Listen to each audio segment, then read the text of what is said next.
Finally starting in 3, 2, 1.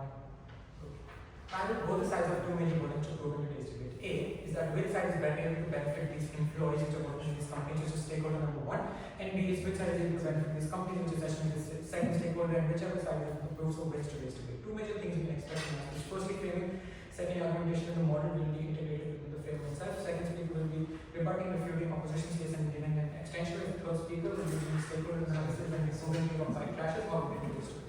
So, few major points of framing. First of all, what does the status quo look like, and what are the problems existing in the status quo which we wish to solve, using the policy we have. First of all, what do we mean by these benefits which are existing? These are basically like perks which companies provide to their employees, things like healthcare facilities, housing facilities, leaves, or like year-end bonuses, and all of these things. Secondly, in this status quo, we essentially see that there are some gaps on how much a person can work and how much a person can earn in most of the companies present, and that is essentially the problem. What we're telling you is, in this status quo, different people have different potentials, different people have different capabilities to do amount of work. Some of these capabilities are being underprivileged, whereas some of underutilized, whereas some of these capabilities are being overutilized and exploited, and that is what we find is the problem in today's debate. We tell you, in the status quo, different people have different skill sets, and like different people at different age groups want different things from life, and what we tell you through this policy, you can essentially give the person a choice to cater to your individual needs at a particular point of time in your life. Coming on to what we actually frame this allow as, and what we actually mean by it. And we just want to mechanize this allow as a choice. It's not like we're enforcing it on anyone. We're telling you that this choice is more effective since you can like leverage whatever you want to do so for more monetary gain. We're not enforcing this on anyone. The debate is only about allow. Proposition is going to argue about how and whether if these people should have a choice or not. As the motion states, this house would allow employees. We're not saying they should relinquish or they should not relinquish. What we're saying is they should have a choice to pick from when they want to do so or not. And opposition in today's debate talks about if that choice that choice should not exist in the status quo, and they have to prove why not. What we mean by relinquish is simply like it's like giving away whatever perks you are, but not fully. For example, if you have like 40 paid leaves annually, it's basically not like we take away all 40, something like that. It depends on you if you want to give away none or 10 or 20 or 30 or 40. It's completely just a choice of the person. I think that you are. Don't you think you're giving those people an illusion of choice? Maybe. Don't you think you're giving those people an illusion of choice?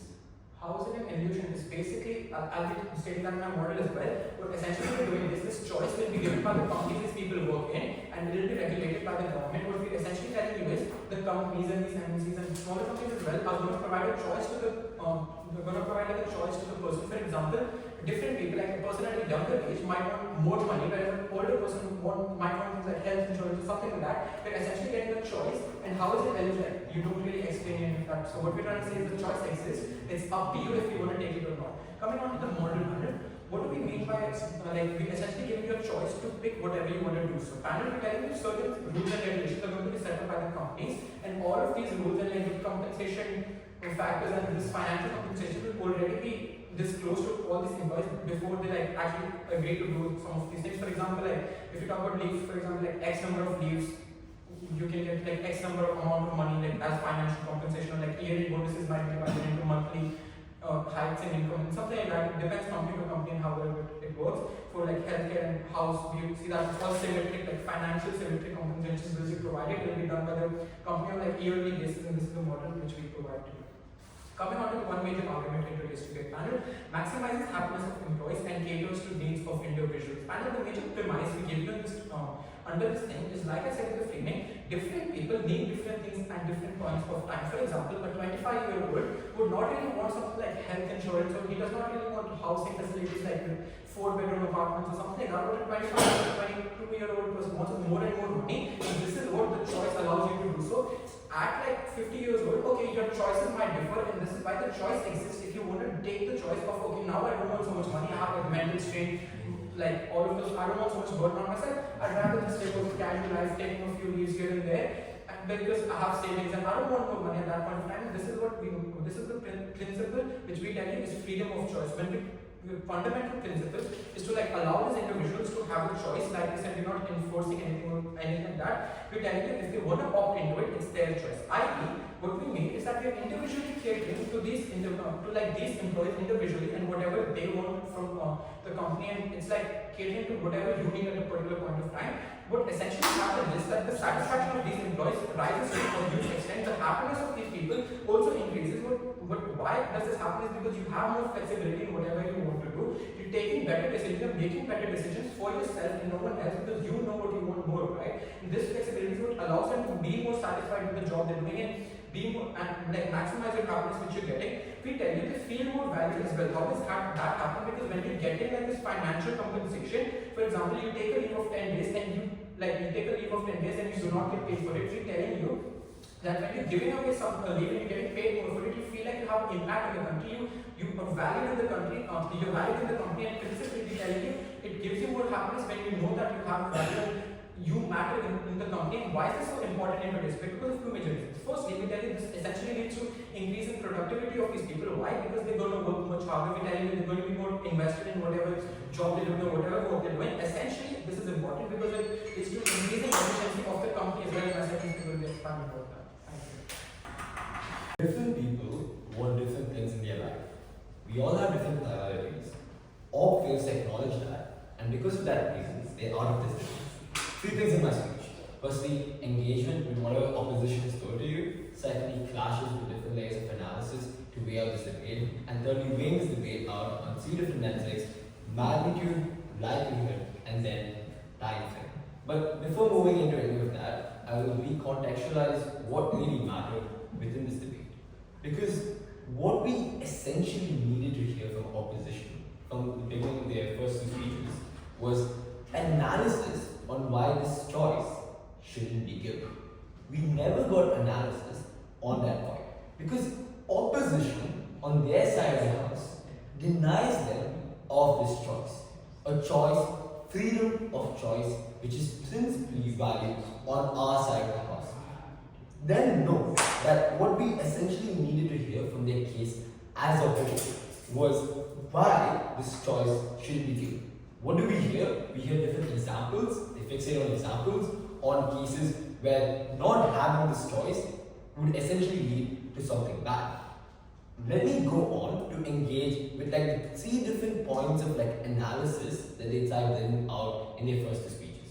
Their first point was the mistake of choice. For example, if you log in or if you put your bets on something that ends up not benefiting you in the future. First response to that is that you have the accountability of choice. As we told you, the principle is quite simple. Having a choice is better than not having a choice at all. Because the principle is simple. Different people have different priorities and different people have different ways that they want to live their life. So the entire example about how they have to necessarily for the needs of their family really doesn't make sense. Because if they really prioritize that, they wouldn't give up on health insurance. That is the choice that is there on our side of the house. Secondly, the mistake of choice, the way we engage with that is that on our side, there's more wiggle room on what you really want to do. The second major analysis point that opposition side is giving to us was on the illusion of choice. And they go on about this because somehow it creates danger and harm. Firstly, they never really tell us how this is A, dangerous, secondly, harmful, but finally, the way we respond to that is quite simple because there is a symmetrical gain with the benefits that you relinquish to the financial benefits that you gain. We therefore then tell you to our second response that why is it important that this is being given for the higher monthly salaries? What is the benefits and what are the impacts of this? We see that when more people are opting into it, more people have a higher standard of living. More people have more sustainable increments as a whole. And the most important thing is that if, as a person, I would want to earn more money because I need to pay off debts, or for example, I need to do something with that money in the future, I have the ability to do so. The third major point of analysis was this entire tangent on short-term gain, long-term disaster. But they never really tell us what this long-term disaster is. Probably what we enunciate for them, or what we could probably understand was in case of not relinquishing the benefit of a health insurance and then a family member dies, that could probably be the worst that is happening on our side of the house. But we tell you that that's probably unlikely. Why? Because you are relinquishing your benefits in exchange for a higher monthly salary. Hence, we tell you that through our model, which they certainly haven't engaged with at all, there's a symmetric gain with the things you lose and the things you gain. Hence, as a whole, you earn more money. So, what does this mean? This means that most likely you will be able to pay for that hospital treatment. So, their entire benefit on their side of the house really doesn't make sense. So, what does opposition not engage with? They do not engage with our points of freedom of choice, cost effectiveness. They make a very big strategic mistake because they still don't answer the question that we need them to answer.